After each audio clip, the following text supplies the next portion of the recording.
Oke, Assalamualaikum warahmatullahi wabarakatuh. Sebelum kita melanjutkan video ini, ada baiknya teman-teman subscribe dulu channel Anda Telaseta. Mudah-mudahan ada informasi atau ilmu yang bisa teman-teman dapatkan dari channel ini.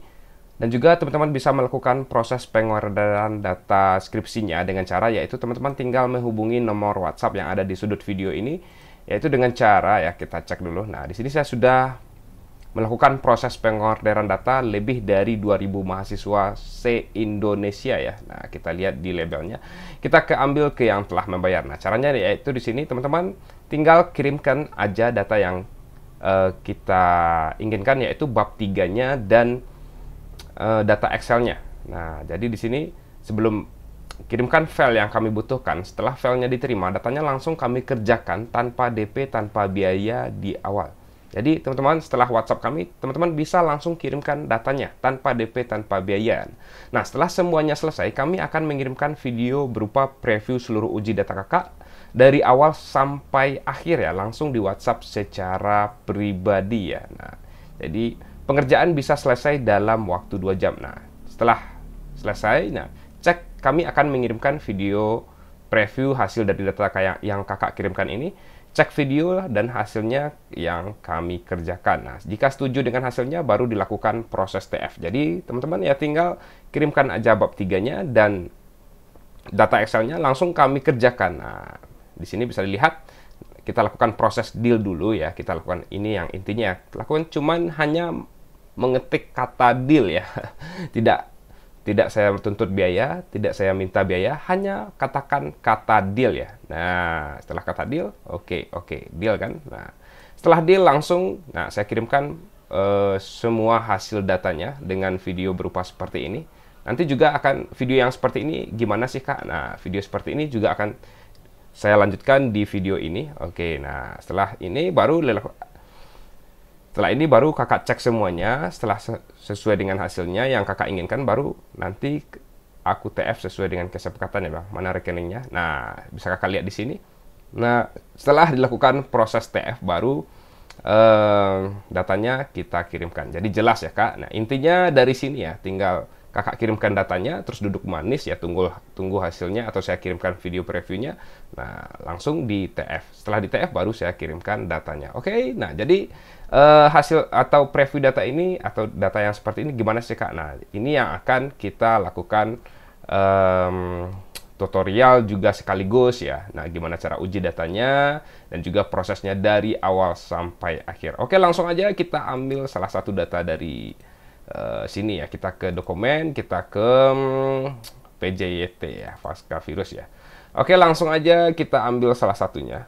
Nah, oke, di sini kita ada berapa ya? Nah, sheet satunya di sini. Kita Ctrl A dulu, Ctrl C, terus kita Ctrl N lagi, Ctrl V ya. Format atau height, format atau fit column width. Nah, di sini ada variabel Y dengan 5 pertanyaan ya, S-nya dengan 3 pertanyaan, S2-nya dengan 4 pertanyaan, dan S3-nya dengan 3 pertanyaan. Terus sampelnya ke bawah ada sebanyak 100 sampel. Nah, jadi seperti ini ya cara saya mempreviewkan. Nanti terserah teman-teman mau instrumen penelitian yang seperti apa, tetap akan saya sesuaikan dengan instrumen penelitiannya. Langsung aja di sini kita copy semua header ini. Jadi cara untuk membuat tabulasi data itu seperti ini ya Kak. Ctrl C panah kanan, Ctrl C, terus ditranspos di sini. Jadi dia dari leret ke samping menjadi leret ke bawah seperti ini, transpos, Ctrl C lagi. Terus di sini saya sudah sediakan SPSS yang masih kosong. Jadi artinya di sini saya ingin buktikan ya ke kakak kalau di sini saya nggak ada nipu-nipu, dan lihatkan prosesnya dari awal sampai akhir ya ini. Nah, bahkan saya belum memulainya dari SPSS yang belum ada apa-apanya, belum ada isinya. Kita mulainya dari awal ya. Dan juga di sini sekaligus untuk tutorial paket regresi ya. Kebetulan ini paket regresi ya. Oke, langsung aja kita variable view kita paste di sini. Paste. Nah, terus total Y-nya kita kasih nama variabelnya minat beli.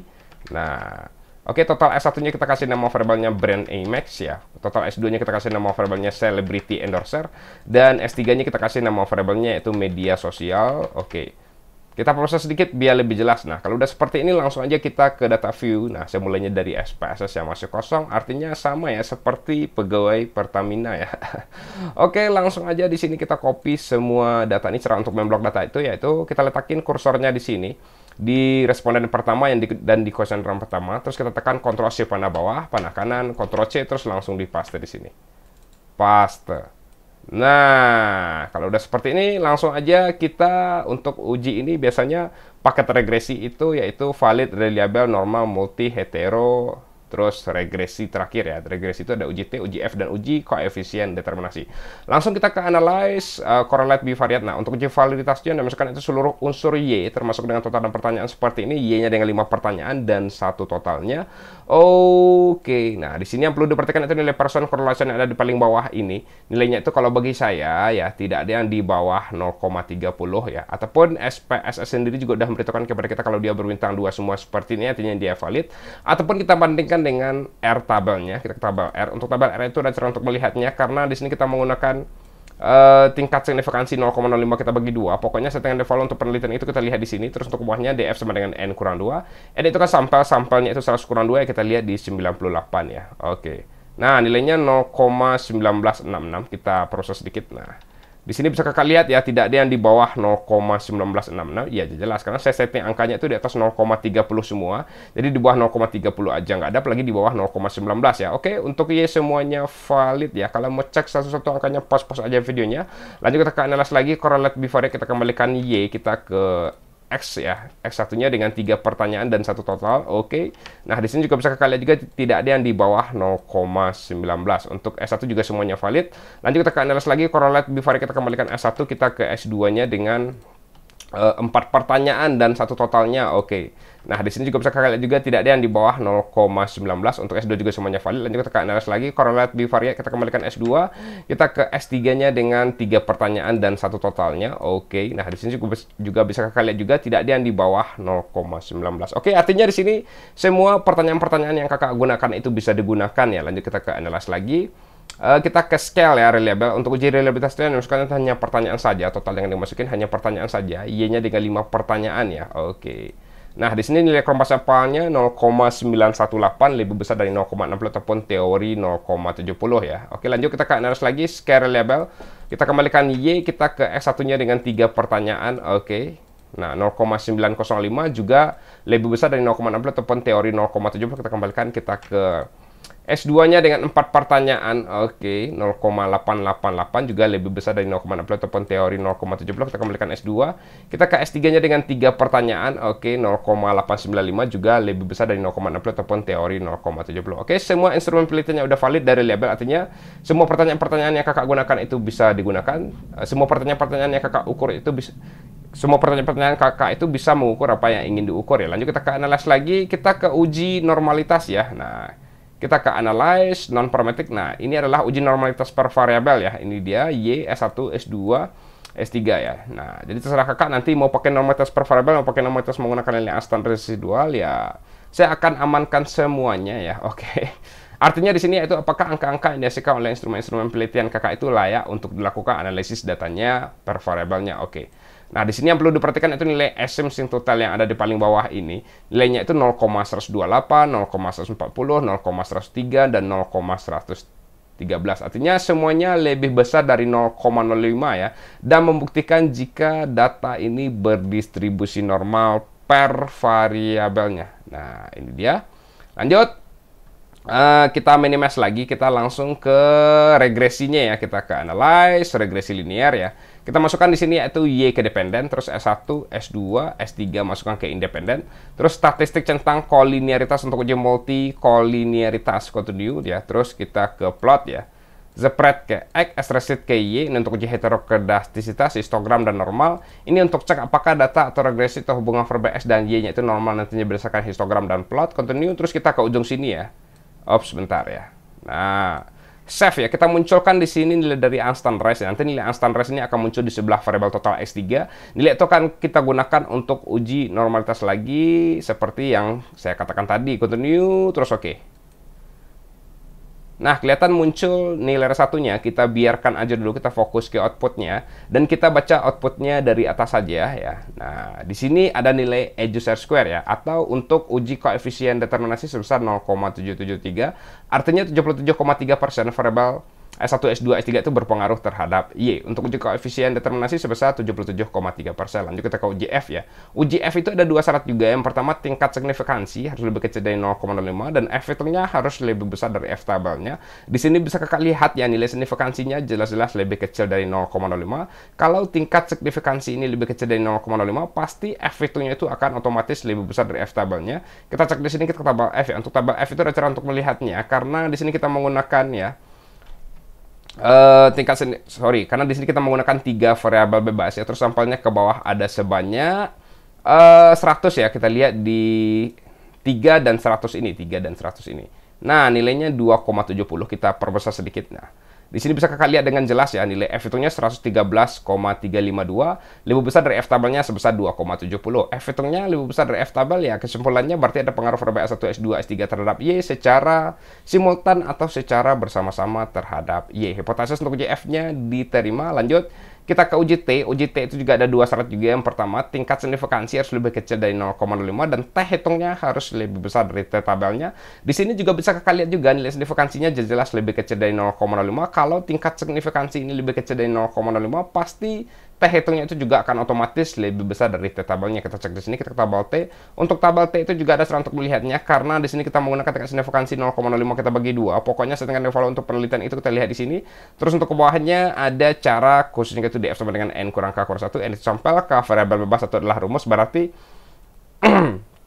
100 dikurang 3 dikurang 1 ya, kita lihat di 96 ya. Nah, ini dia nilainya 1,98. Kita perbesar sedikit. Nah, di sini bisa kakak lihat ya, nilai dari T hitungnya 3,7, 6,3 dan 2,3.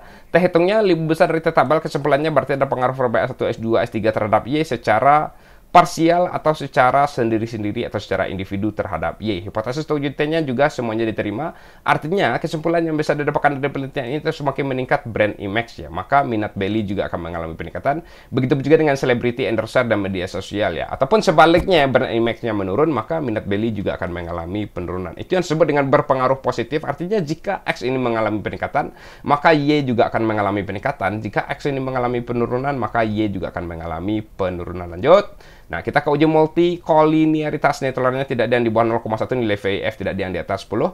Artinya, data itu tidak terjadi multikolinearitas. Ya, lanjut. Ya, kita ke histogram normalitas ya.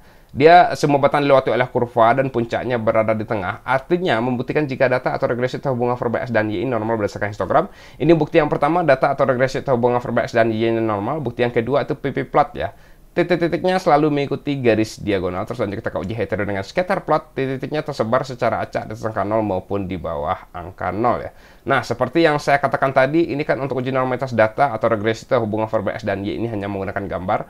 Supaya kita dapatkan bukti yang lebih kuat lagi apakah memang benar data atau regresi atau hubungan variabel X dan Y ini normal. Makanya kita gunakan nilai ras 1 yang telah kita munculkan ini. Untuk uji Kolmogorov sekali lagi kita ke analyze, non-parametric, one sample KS ya. Kita reset, masukkan lagi di sini nilai dari Einstein residual. Oke. Nah, di sini bisa kakak lihat nilainya 0,200 lebih besar dari 0,05 dan membuktikan jika data atau regresi atau hubungan variabel X dan Y ini memang normal berdasarkan uji Kolmogorov menggunakan nilai Einstein residual ya. Oke, lanjut.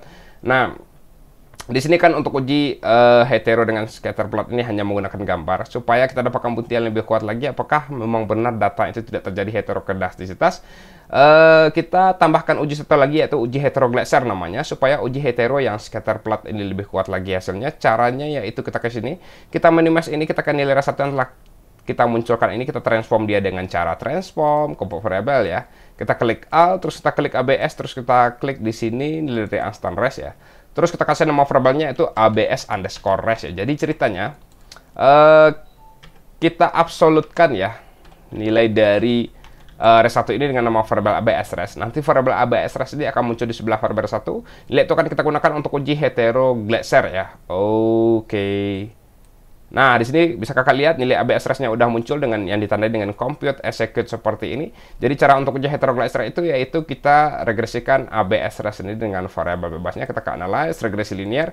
Kita reset dulu ini agar nggak keluar lagi setengah tambah multi, Einstein res, gambar PP plot, histogram dan sekitar tadi reset aja.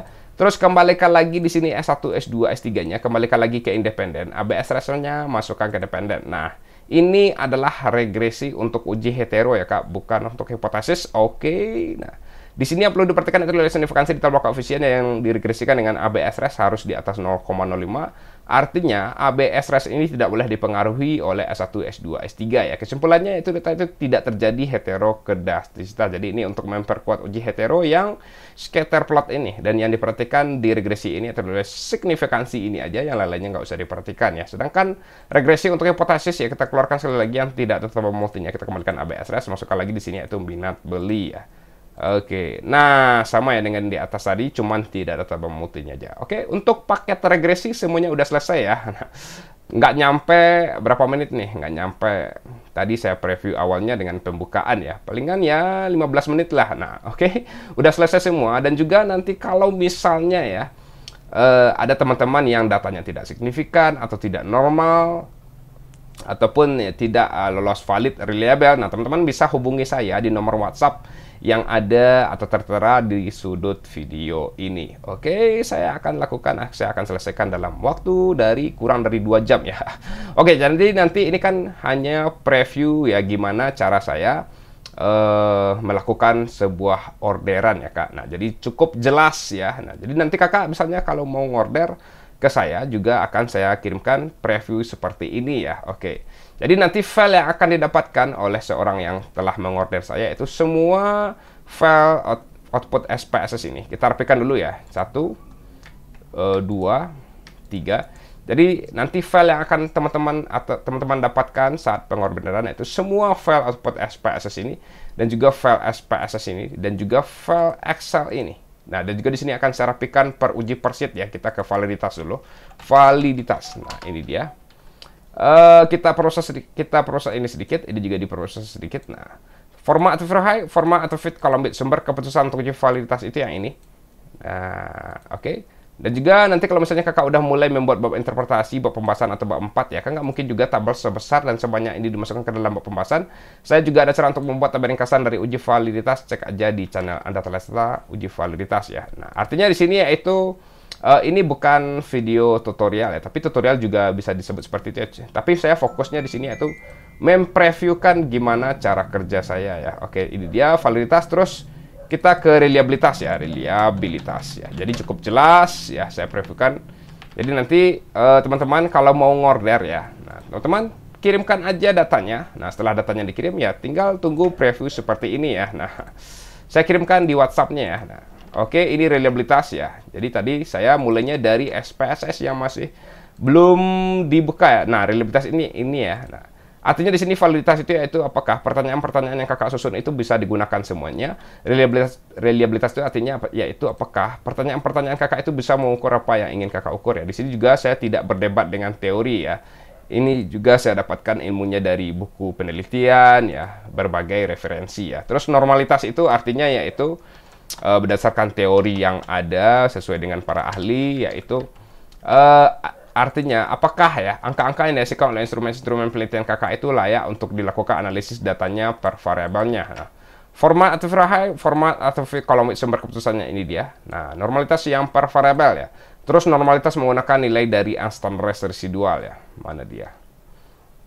Normalitas menggunakan nilai unstandardized. Tadi kan kita kan nggak ngurut ya, sekarang kita urutkan dan kita rapikan lagi ya. Nah, oke, proses sedikit ya. Format atau fit column width ya, sumber keputusannya ini dia. Nah, jadi ini normalitas yang per variabel. Ini normalitas menggunakan nilai unstandardized residual. Artinya di sini apakah hubungan variabel X dan Y itu layak untuk dilakukan analisis datanya. Nah, terus histogram dan PP plot ya. Histogram itu semua buatan dilewati oleh kurva dan puncaknya berada di tengah ya. Histogram. Terus PP plot ya. Titik-titiknya selalu diikuti garis diagonal. Oke. Terus apa lagi? Multi itu nilai toleransi tidak boleh lebih kecil dari 0,1, nilai VEF tidak boleh lebih besar dari 10 ya. Jadi di sini saya tidak tampilkan teorinya karena saya fokusnya di caranya atau teknisnya untuk melakukan pengolahan data itu, dan juga preview jika misalnya ya teman-teman ngorder data ke channel ini ya. Nah, oke, ini dia sumber keputusannya. Kalau untuk teori-teorinya juga sudah saya sediakan di channel saya secara detail ya. Kalau misalnya satu-satu uji ini gimana cara merapikannya, cara menginterpretasikannya sudah saya sediakan juga di channel saya ya. Jadi cek aja. Multi terus hetero ya. Hetero itu ada dua macam ya di sini yang kita pakai ya atau yang saya pakai. Hetero Glaser ya. Nah, kita proses sedikit ya.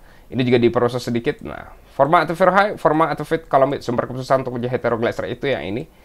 Perhatikan ya Kak, yang dependennya ABS res ya. Itu artinya yaitu uji hetero Glaser ya. Nah, ini dia. Ada juga hetero dengan Spearman row ya. Nah, ini hetero. Coba deh kita hetero Spearman row itu kita ke analyze, correlate, bivariate ya. Jadi untuk uji hetero Spearman row S1, S2, S3 dan unstandard residual. Nah, ini uji hetero dengan Spearman row ya. Oke. Nah, di sini iya ya, unstandardized residual copy ya. Oke. Di sini saya juga agak sedikit kurang hafal ya teorinya untuk uji hetero. Iya ya, dengan unstandardized ya kalau nggak salah ya. Atau dimasukin Y-nya ya, deskriptif ya. Oke, bukan dengan ini ya, gimana ya, lupa ya secara untuk uji hetero nanti saya cek lagi ya. Yang penting hetero dengan Glaser dulu. Terus hetero dengan scatter plot ya, titiknya tersebar secara acak di angka 0 maupun di bawah angka 0. Nah, terus terakhir baru regresi ya. Regresi itu ada uji T, uji F, dan uji koefisien determinasi. Dan yang di copy untuk di dalam datanya. Nah, yang tidak ada tabel multinya, proses sedikit. Ini juga diproses sedikit ya. Format atau high, format atau fit column bit ya. Sumber keputusan untuk uji T. Nah, terus uji F ya. Terus uji koefisien determinasi. Oke Kak, nah jadi seperti inilah cara saya mempreviewkan data ke yang melakukan pengorderan data ke saya ya. Dan juga ini apa ya, dikatakan tutorial juga tidak ya. Nah, jadi teman-teman kalau misalnya berminat ya tinggal WhatsApp saya aja 24 jam loh. Oke, dan juga jangan lupa subscribe-nya ya. Dan apalagi ya. Oke. Nah, artinya di sini valid ya, reliable, normal, multi, hetero, regresi. Cukup 22 menit ya video yang saya akan kirimkan nanti. Paling lama 22 menit deh. Nah, jadi akan saya kirimkan di WhatsApp. Nah, udah banyak ya. Ini dia juga sudah. Nah, seperti ini ya, saya kirimkan previewnya dulu. Nah, ini juga. Nah, mana dia? Nah, oke, ini juga. Nah, nah, ini dia. Jadi saya tetap kirimkan previewnya dulu, baru kita lakukan proses, baru dilakukan proses TF. Nah, seperti ini juga, mana dia? Nah, oke, ini. Nah, ini dia. Nah, oke. Nah, udah ya. Terus ini juga. Ya, pokoknya banyak deh. Oke. Nah, oke. Nah, jadi dilakukan. Lihat dulu. Nah, intinya video preview dulu. Nah, jadi teman-teman tinggal kirimkan aja data yang saya minta nanti di WhatsApp. Yaitu datanya itu bab 3 dan tabulasi data Excel. Nah, terus tinggal lihat videonya, langsung kirim TF-nya. Oke. Lanjut ya, ini juga. Nah, jadi di sini saya juga bukan apa ya, juga bukan pamer ya, tapi ya kerjaan saya itu memang jasa online ya. Nah, kan banyak teman-teman tuh, pamer. Bukan pamer ya Kak, tapi ya kerjaan saya itu jasa online, jadi kita juga butuh testimoni, kita juga butuh. Nah, ini dia. Pokoknya intinya yang saya kirimkan dulu, preview dulu, baru nanti dilakukan proses TF ya. Oke, udah selesai semua. Jangan lupa di subscribe juga channelnya. Assalamualaikum warahmatullahi wabarakatuh.